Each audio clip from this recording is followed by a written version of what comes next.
Good evening, everyone. Thank you so much for joining us tonight for the presentation on financing of Villanova education. Let me first begin by congratulating all of our students watching from home. Congratulations on your recent admittance to Villanova University. We are so excited for you. And we also know that this time comes with a lot of questions, a lot of stress and confusion on top of all the excitement. So tonight we are here to answer all of your burning questions on financial aid. So my name is Daly Simpson. I am an Assistant Director of Admission here at Villanova. I'm going to turn it over to two of our hosts for the evening, my colleagues in the Office of Financial Assistance. They are going to be doing the lion's share of the presenting this evening, and then I will kind of wrap up at the very end talking about merit scholarships or all of the non-need-based aid that we offer. Before we hop into the presentation, I would just like to let everyone know that the Q&A feature is live, and we do welcome you to submit any questions that you have throughout the duration of the evening. We will try and get back to you as best we can, and maybe even kind of save a few questions for the end. So without any further ado, I'll turn it over to my colleagues. Thanks, Daly. Hey, everyone. Congratulations on your acceptance. It's such an exciting time, and we're so excited to have all of you here with us tonight. Thanks for joining us as we discuss how to navigate the process of financing Villanova education. My name is Amanda Constable. I'm the Director of Financial Assistance here at Villanova, and I am joined by my colleague and Senior Associate Director, Margaret Moyer. So, well, I know, like I said, I know this is such an exciting time. I also understand it can also be a little overwhelming. So hopefully we'll be able to wash away some of those concerns or assist you through where you can go help work through those. So as Daly said, we'll take questions at the end of the presentation, but if you need something throughout, for example, if I'm talking too fast, I'm known for that, or if Maggie's too quiet, she's not, please just please just let us know in the chat and we'll either slow down or speak up. So to begin, just some important points to remember. By this time, you all know where to find your applicant status page, but it's important to make sure that you continue to monitor that in the event that our office is in need of any additional documentation. All the forms you may need to submit can be found on our office's website at finaid.villanova.edu. And finally, once you've submitted your deposit to join the Villanova community, you'll no longer use that applicant status page. You'll migrate over to our MyNova student portal, and that's where you'll be required to accept or decline your aid once you receive that notification for the 21-22 academic year. So I'm going to pass it over to Maggie now, and she's going to kind of go over how we put together an aid package. Hi, everyone. So if you're not already aware, most of Villanova's funds are allocated towards the need-based Villanova Grant. So what do we use in determining a student's eligibility for this need-based Villanova Grant? First, our office reviews the results of your FAFSA and CSS profile, specifically your expected family contribution or EFC. Next, we'll then compare the information on these forms and we'll reconcile any differences using the tax information that we had requested from you. So all those fun tax forms you had to submit. I know you all love that. The results from your FAFSA determine the student's eligibility for any federal and state aid, while a combination of that FAFSA form and CSS profile is used by our office to determine the student's eligibility for any institutional need-based funding, such as the Villanova Grant. So how is need-based aid packaged? We will quickly go through these next few slides. They are simply informational, and most likely you've seen this in other financial aid nights you may have attended through your high schools or other events during the financial aid application process. So how is a student's financial need determined? In order to determine a student's financial need and thus how much need-based aid they are eligible for, our office uses the simple calculation of the total cost of attendance minus the expected family contribution amount. The result of that is the amount of financial need the student demonstrates. So what constitutes the total cost of attendance?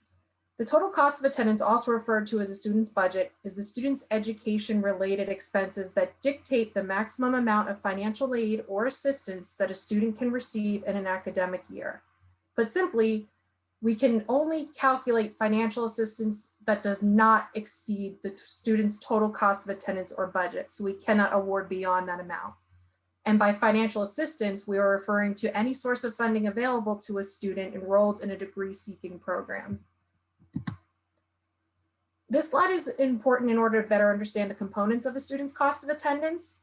While it does include the student's direct expenses, which by direct expenses, I'm referring to the costs that are directly billed by Villanova or by the school, such as tuition, fees, room and board. The cost of attendance also is comprised of indirect expenses. These indirect expenses are not billed directly by the school to the student, but they're included within the student's budget or cost of attendance in case they would need to utilize their financial assistance to cover some of these costs. So for example, some of these indirect expenses may include books or supplies, transportation costs if they're commuters, personal expenses, and our office uses an average for all students to calculate these expenses into this cost of attendance. So once our office has determined what financial need is available to the student, there are a few traditional need-based aid programs that can be distributed to them. But please note that for the federal Pell and SEOG programs, those are specifically designated for students who have demonstrated very high need, and they need to have an EFC, remember that's the expected family contribution, of between 0 and about 5,000. So the student would have to have a FAFSA result that falls between those two numbers in order to qualify specifically for those grants. And this is also the case with most state grant programs. They usually establish an EFC range that the student would need to fall in between in order to qualify for a state grant.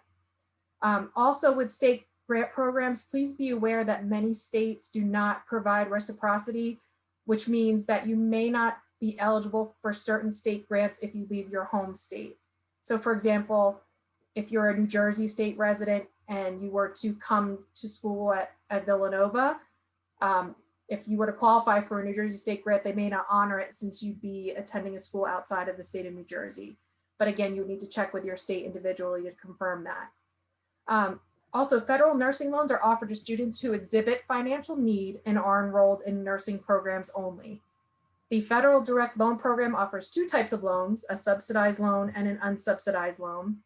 The difference between these loans is the subsidized loan is a need-based loan. And what's special about it is it does not accrue interest while the student is enrolled in school, while the unsubsidized loan is a non-need-based loan, and that loan will accrue interest just like any other loan from the time of disbursement. So only students who exhibit financial need will be eligible for the subsidized loan. Students who exhibit little to no need will receive most, if not all, of their eligibility through the unsubsidized loan. And just to give you an idea, the interest rates for the 2020-2021 academic year for undergraduate students are currently at an all-time low of 2.75%, and they are fixed. The rates for the 2021-2022 academic year are not yet available. They usually become available at the end of the spring, and we will be communicating that information once we have that. So Amanda, I'll turn it over to you if you want to get a little bit deeper into the direct loan program. Sure. So as Maggie was talking about with the direct loans, utilizing this option, it's considered a small investment for a really great education, and it helps in establishing credit for the student as well. Please be aware that for the student, there is no credit check required for these loans. The maximum amount of direct loans that a dependent student can borrow over a 4-year period is $27,000, and that's based on the following schedule. So for freshmen, the maximum is $5,500 and up to $3,500 of that may be subsidized. For sophomore, it's $6,500 with up to $4,500 of that being subsidized. And for the junior and senior year, the maximum of the direct loan is $7,500, and that's up to $5,500 of subsidized funding available. And we also have our federal work study program. This is a need-based program. It's given to students in order to allow them to obtain a job on campus and earn funds through those hours worked.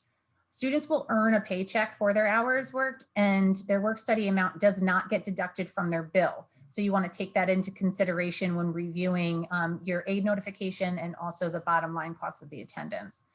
Students will work directly with their work study supervisor to coordinate the hours in which they're able to work.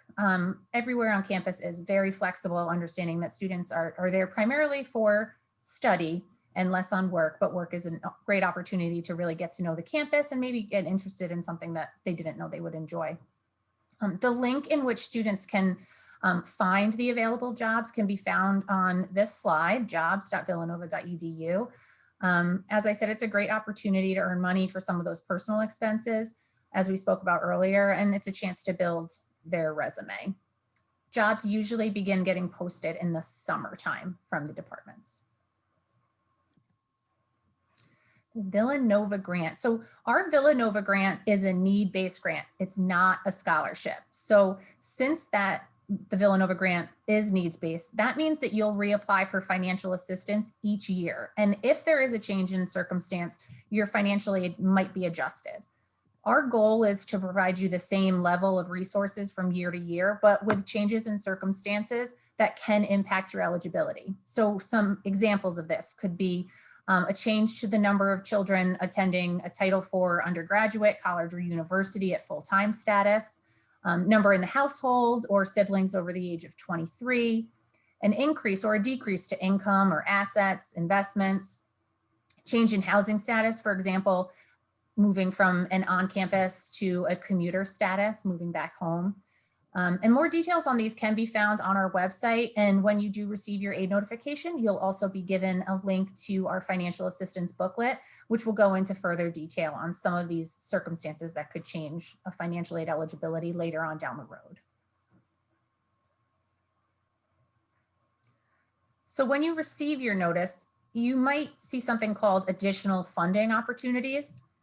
Please be aware that this isn't aid from the university, but it's something that will require additional action on the student's end to obtain to help cover the difference between the cost of attendance and the financial aid that was offered. This references other opportunities for the student to pursue such as outside scholarships, our tuition payment plan, a federal direct plus loan, or a private education loan. And in the next few slides, we'll delve a little bit deeper into what those options are. In mentioning outside scholarships, it should be noted that this is a student-directed search process. Some sources for this include the internet. A lot of students have found success with their parents' employers. A lot of times they will offer, or they'll be sponsors for student scholarships. A lot of community organizations or churches, high school guidance counselors, office is usually a treasure trove of opportunities for scholarship applications, different professional organizations.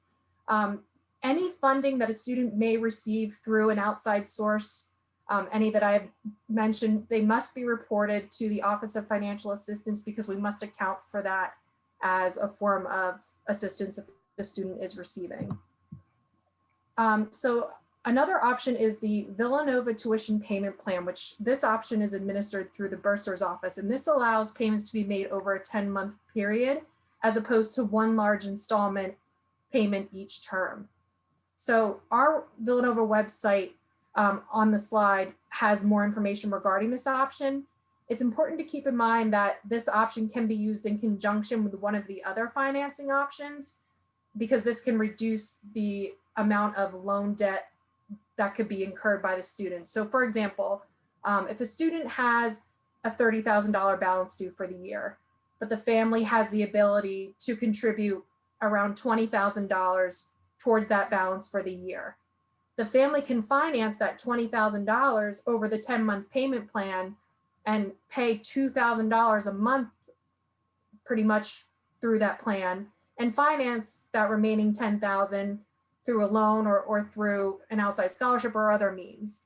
But the point is, they can finance whatever amount they're able to through the payment plan, and then whatever's left over through a loan, so that they don't have to take as much out in a loan or through another financing option. One of these loan options, as mentioned, is the Parent Plus loan. This loan can be borrowed by the parent of a dependent student up to the remaining cost of attendance. The current interest rate for this loan is fixed at 5.3%, and there is a processing fee charged of 4.228%. There currently is no aggregate or annual borrowing limit on this loan. It is a loan through the direct loan program, so it is a federal loan. Payments on this loan are eligible to be deferred up until 6 months after the student graduates, which is similar to the student's own direct subsidized and or unsubsidized loan, which are deferred until payments of those are deferred until 6 months after the student graduates. If for any reason a parent gets denied for this plus loan, the student is then considered an independent student for federal student aid purposes and would be eligible for an additional $4,000 in unsubsidized loan funds for the year. And the financial aid office would then automatically award those funds to the student once we get notified of that denial. But what I want to communicate again is the fact that this is a loan that's in the parent's name only. So the student is not associated with repayment of this loan. It will always remain in the parent's name only. Additional information on how to apply for this loan will be forthcoming from our office, along with how to apply for other types of financing, such as a private educational loan, which I will begin to speak about. So for this loan, this can be done through any private lender of your choice. Villanova does have a list of preferred private lenders, which can be found at Elm Select, that's elmselect.com. With private education loans, interest rates vary and are dependent on the credit history of the borrower and cosigner. The loans can be in the student or parent's name. Lenders offer loan options to parents to be the borrowers. They offer options for grandparents to be borrowers. Lenders vary in regards to options for deferring payments. They also offer fixed and variable interest rates. Most private lenders avoid charging processing fees. There may be some that do. What I will advise is that you pay very close attention to the fine print and pay close attention to the terms of the loan. Because each lender has their own terms and their own conditions. They're not all the same. And then Amanda, I'll turn it over to you to discuss changes in family circumstance, since you had touched upon it briefly earlier. You're muted. There we go. Thank you. Saving everyone from my dog. You're the quiet one tonight, not me. Our office realizes, obviously, that 2020 has been a unique and really difficult year for so many families. And with that being the case, if there has been a change in your family's financial circumstances, please be sure to reach out to our office to see if any adjustments can be made. In most cases, a request for revision form, which can be found on our website, will be required to adjust aid eligibility due to the following change in circumstances that you see here. So changes resulting from the COVID-19 pandemic, such as change in employment, death, divorce or separation, loss of untaxed income, or total or permanent disability. These are all things that can be shown on our request for revision form that is available on our website as well under important forms. And also upon review, when you filled out that CSS profile, there was a little note section. So if a counselor saw that note and thought that it would deem appropriate for a request for revision to be completed, we also would have put that out as a requirement on your applicant status page, requesting that with the supporting documentation to go along with it.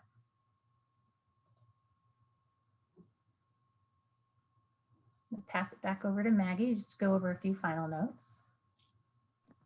So just to wrap things up, as we mentioned earlier, it is required for students to reapply for financial aid each year. Our office will send out reminders. However, students are encouraged to monitor their applicant status page or their MyNova, as well as their Villanova email account for updates. And just so that everyone is aware, all notifications are sent to the student only. We do not send any communication to any parent emails. And, our hope is that you found this information helpful. Please take note of our contact information in case you need to reach our office. We also have the option to book an appointment and speak with your financial aid counselor should you have any specific questions related to the financial aid process. At this time, we'll open it up to questions, but if your questions are of a personal nature or are specific to your circumstances, I would suggest that you hold off and book an appointment with a counselor so that we can discuss things more in depth. And if you need help in making an appointment, let me know. I can assist you with that. But otherwise, we can take any general questions now and go from there. Thanks, everyone.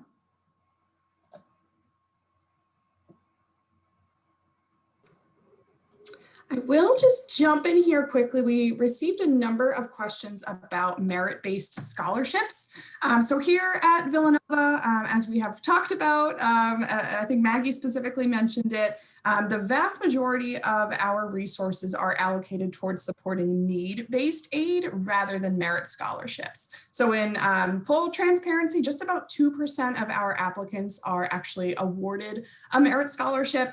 And all of our applicants do need to complete a separate scholarship application if they'd like to be considered. So at no point is an applicant automatically considered for scholarship. We do need you to be proactive and complete a scholarship application. And at this point, that scholarship application has closed. The deadline was actually yesterday. So if any students on the call have already submitted their scholarship essay as a part of that application, great. We will be reviewing all of those here shortly. But otherwise, unfortunately, any opportunities for merit scholarship have lapsed at this point. I'm also seeing a lot of questions regarding when financial aid notifications will be sent out. Tentatively, we have the date set for April 1st, but we will be getting them out as soon as they are available, but we are shooting for no later than April 1st. I see a question here. When is first payment due? Usually billing is done twice a year, once in the fall, once in the spring. The bursar's office usually bills the first week of July for the fall, correct, Amanda? And the bill is due around second week of August. So that's when you can anticipate the bill being due for the fall. And for the spring, they usually bill December and then it's due January. Yes. Yeah, so you can anticipate 2 billing cycles. Here is a question about how do we get a MyNova? So the MyNova is given when the student submits their deposit. They will then transition over to the MyNova portal. So for now, if they have yet to submit their deposit, they'll remain just in the applicant status section. I see something regarding the New Jersey State Loan Program. Mm-hmm. That is a private loan program for residents of the state of New Jersey. So I see that you're seeing that the rates are lower. It is based on credit though. So not everybody will be eligible for those rates. And I think there might be a fee that goes along with the New Jersey class loan as well. So that's something to consider. But if you are given a great rate, just make sure you're please reading all of the fine print to go along with that loan as well. If we set up an appointment with a counselor, will they be able to give us an estimate of what we may qualify for? We don't do estimates beforehand before the notifications go out. So you will have to wait for the release of the financial aid notifications. There's a question here about, is there a penalty for spreading out payments? And I'm going to assume you're referring to the VU tuition payment plan by spreading out payments through that. There is no penalty for that. I believe you pay a setup fee. I think it's like $50 or $60. Am I correct in that, Amanda? $50 or $60 setup fee, yeah. But then you just pay the amount, like the example I gave, if you were going to contribute $20,000 throughout the year, you would spread that out over the 10 months. So all you are paying is that setup fee and that's it. No other penalty or fees. So that's it. I see if we missed the early action CSS profile deadline, can we still submit them? You can still submit them. I can't guarantee that an aid notification will go out by April 1st due to the timeliness of the application being received, but you can still send in the application and we would review you for aid eligibility. There's a question here about the PLUS loan. If you decide to take out the direct parent PLUS loan, when do you need to file the paperwork? The direct parent PLUS loan, that application usually isn't available for the upcoming year until after, so for this year, it won't be available till at least after May 1st of 2021. I would say you would want to have the application filed prior to the due date of the bill for at least the fall. I will say for the Parent Plus loan application, that application process is very quick. You go online, you fill it out, you know right away whether or not you're approved or denied. I can also tell you the credit requirements for that loan are not as strict as they are for, let's say, a private loan. But I would still be cautious and at least give yourself a couple of weeks to prepare and apply for it. But like I said, the application won't be available until at least May, but you don't want to apply for it too early either. So I would, wait until well into the summer to apply for that Parent Plus loan until you at least get your bill.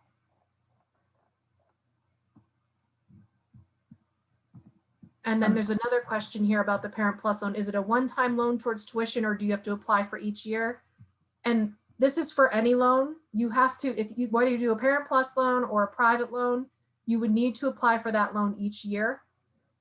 It's not a loan that you would just apply for a lump sum and then have it for all 4 years. You would need to apply it each year. Daly, I see a question regarding merit scholarship. Did that only include just the essay? Is the question? Yes, Andre, I was just getting ready to answer. Oh, sorry. No problem. So it was a brief form on the applicant's portal, and then the essay. So yes, it was really just the essay. The scholarship interest form went out a couple of weeks prior, but as long as we have the essay, that should be considered. When discussing private education loans, what are some reasonable rates? I really recommend using our Elm Select tool. You will see a list of lenders that we work closely with. Again, you can work with any lender that you feel is best suited for you, but on that page, you'll also see the ranges of where their lowest to highest rates that they offer. So you can kind of get an idea of where that might fall. Sometimes if you do a variable rate, you can get a rate as low as 2%, but that normally means you've signed up to do immediate repayment and you are doing a variable rate and doing a 5-year immediate repayment. So you can get a really low rate, but a lot of that usually means that there's some terms that go along with that low rate.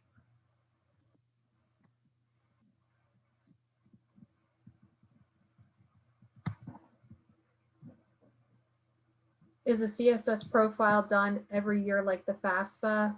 Yes, that is required to be submitted every year, just like the FAFSA is.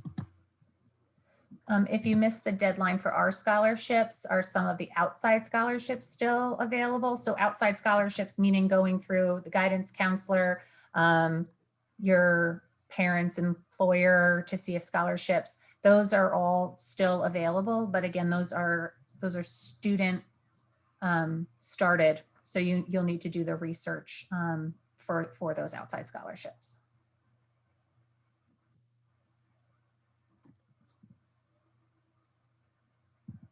We did not actually, I see, did we show the 21-22 cost of tuition, room and board and fees? We did not include that cost of education on these slides. You will see that when you receive your aid notification. But that is something I think that we could add moving forward would be helpful. Here's a note here. Once my 2020 taxes are done, should I notify the FinAid office right away as my salary will be lower due to COVID? We had mentioned a couple times during the presentation that if there was a change in your circumstances, which in this example here, it sounds like there was, you can contact our office for that request for revision form. and you can complete it and indicate that there was a change in your salary due to COVID, and you could submit documentation of your updated income, and we can review to see if it would affect financial aid eligibility for the student. So yes, please contact our office for that request for revision form, and we'll work with you from there.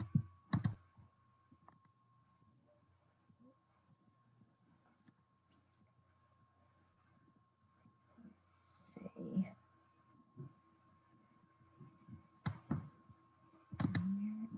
I'm not sure. Sorry, so many questions, just trying to break down who's typing to who. And here's a question here. What's the average need-based financial aid award? I mean, Amanda, you could probably, say it's. I don't know it off the top of my head. It is published on our website, but I can look for that right now while we're speaking. Well, but again, that'll be last year's. Yeah. Yeah.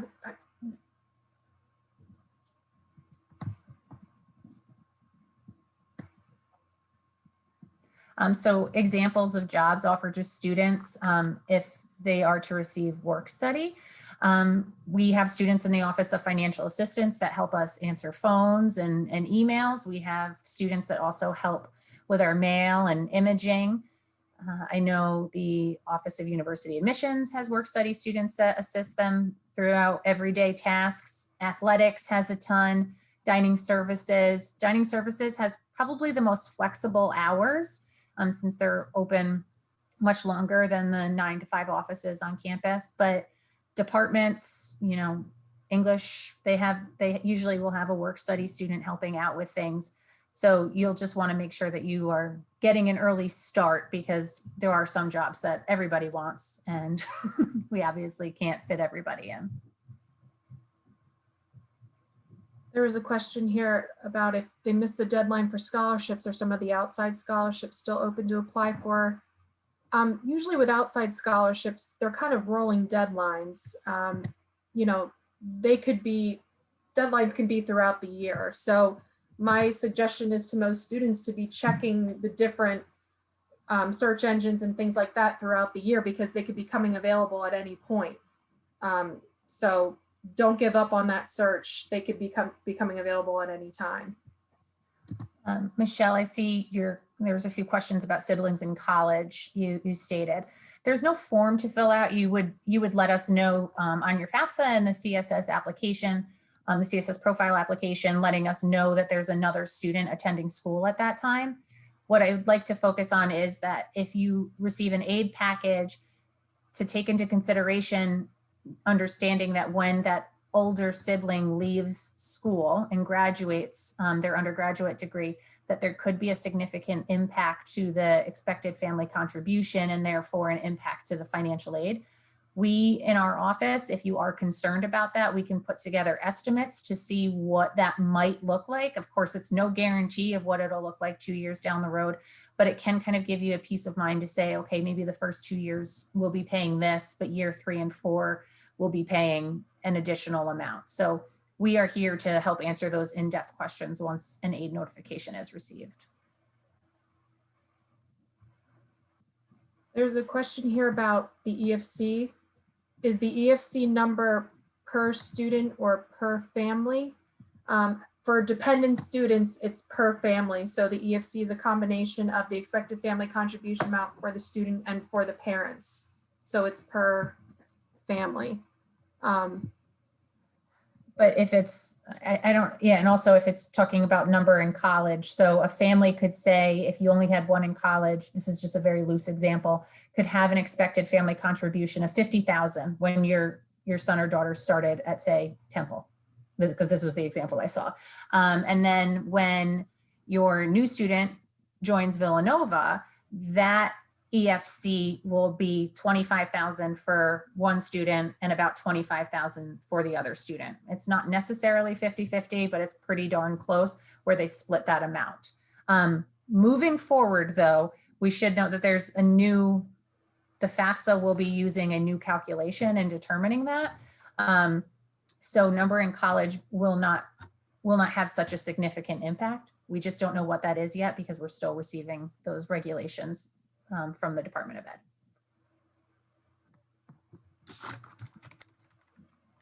There's a question here, would a Villanova grant still be available for a fifth year senior? The Villanova grant is really only applicable for 4 years. Unless, you know, the student had taken a leave of absence for one of the semesters and they weren't here. It's really only good for 8 semesters, correct, Amanda? Correct. 4 years, 8 semesters. Regarding the percentage of students, 82.9% of the students who applied for institutional need-based financial aid assistance and demonstrated financial need received a Villanova University grant. And 69.2% of those who applied for institutional need-based financial assistance were determined to have financial need. And the average Villanova grant last year was $37,738.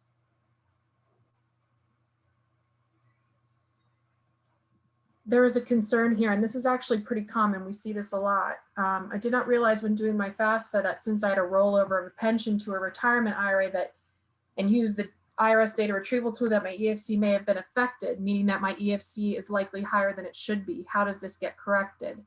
Like I said, this is a pretty common occurrence. As long as we can confirm that it was a rollover, we can exclude that from the calculation and recalculate your EFC and recalculate the student's financial need and go from there. So if you're concerned that the rollover amount was calculated into that EFC, we'll be more than happy to take another look as long as it can be confirmed that that rollover amount was put into another qualifying account. You'll just want to make contact with our office, schedule an appointment with a financial aid counselor, reach out to our office via email, and we'll be more than happy to work that out with you. How close is the net price calculator results to the actual results? I'd like to say that it's very accurate, but there's information that is requested on the net price calculator that may not be 100% accurately reported when a family is filling out that information. There's also other details that go on behind the scenes in our world where we can't factor all of that into the net price calculator. Should the income, the student's academic standing, all of that, our hope is that it's accurate, but it's not a guarantee at all of what an aid package would be.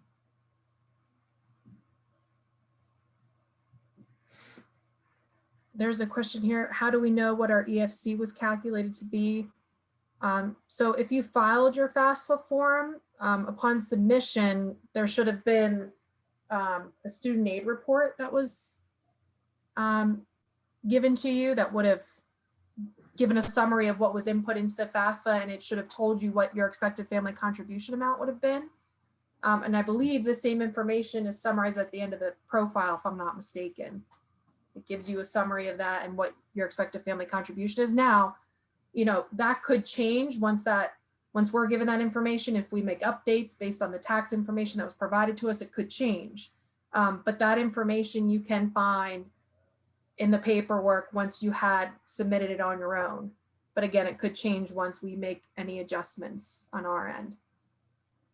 See, my son is a freshman at VU now. My daughter's planning to enroll. They both submitted their applications.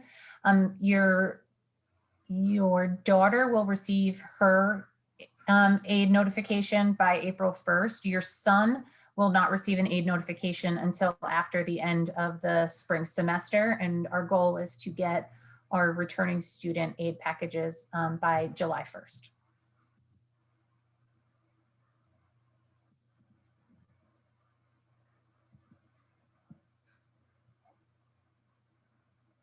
Since the EFC is a total family contribution, does Villanova only consider half of the EFC?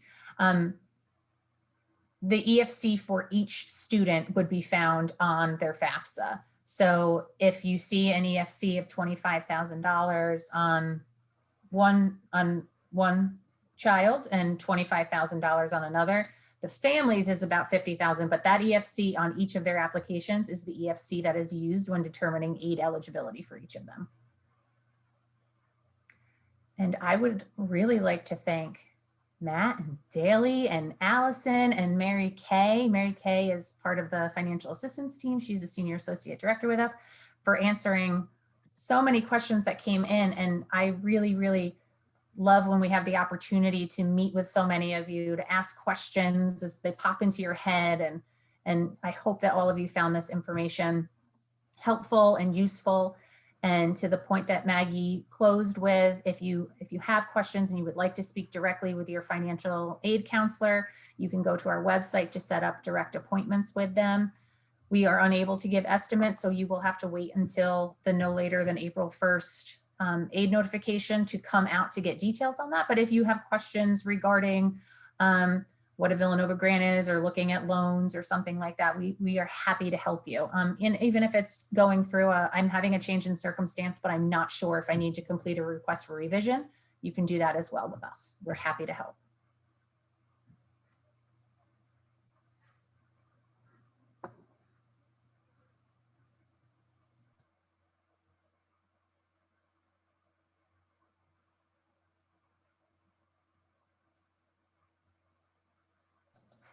Okay, it looks like all of the questions have been answered. You want to give it, oh, one more, look at that. One more for good luck. Yep. Is the mortgage amount on the CSS profile just interest and principal? Let's see, on the asset management worksheet, I included both. It's what you're paying each month. So what we're really looking for on that asset form, yes, we'd like to see what you're paying each month, but more so, what's the value of that property and how much is due? So not escrow or anything like that, but how much is due on the property. If you were to sell it, what would be the net amount that you would receive?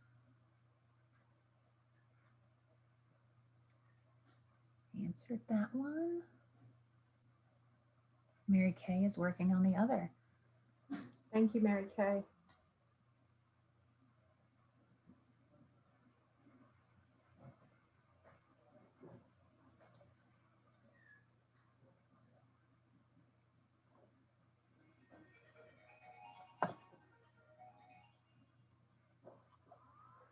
Okay, I think we can give everybody some time back in their evening. Daly, do you have any closing remarks that you'd like to leave everybody with? Sure. Thanks, Amanda. We just wanted to, reiterate once again our sincere congratulations to you all.